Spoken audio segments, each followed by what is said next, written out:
The marijuana revolution could very easily change the country, but there's a lot standing in the way.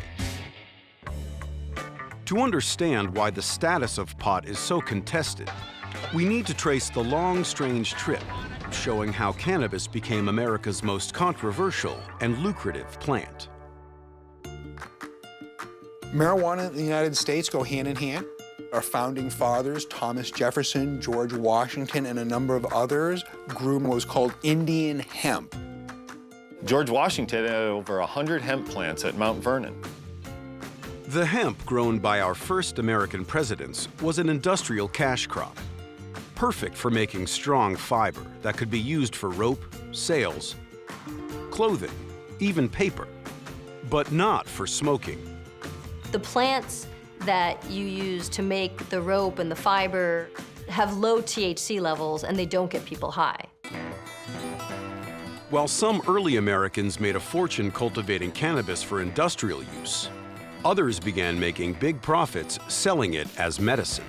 Cannabis was a major ingredient in medicines that were recommended for use in insomnia, menstrual cramps, nausea, muscle spasms, depression. But it wasn't until the 20th century that pot gained momentum as a recreational drug in America. Essentially, it was this drug of the subculture.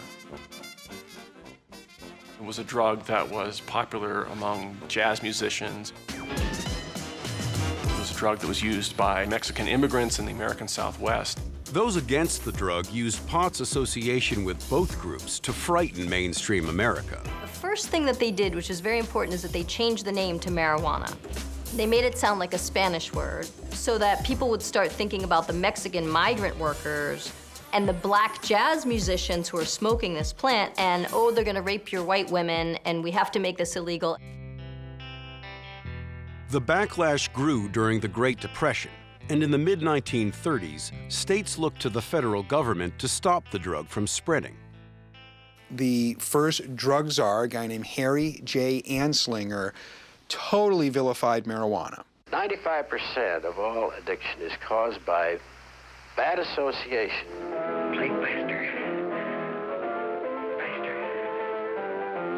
Concern about its use even led the government to fund the 1936 anti-marijuana film, Reefer Madness.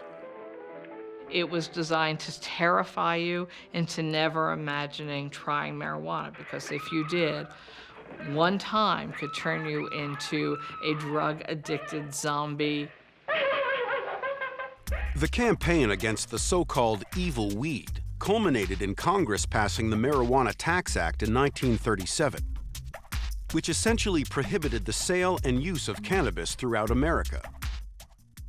The efforts helped keep pot's popularity underground, where marijuana remained popular among artists, musicians, and poets. Marijuana came out of the beat generation in jazz in the 1950s.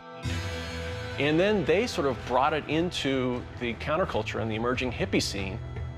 The avant-garde who had been smoking marijuana as part of their lifestyle. They were the leaders of the anti-war movement.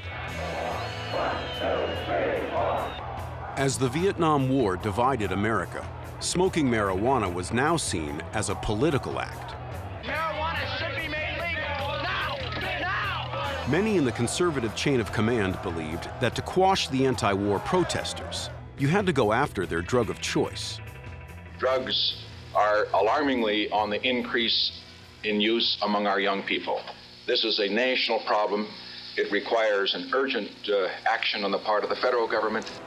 In 1970, President Richard Nixon got Congress to pass a new drug law that identified pot as a menace to public health.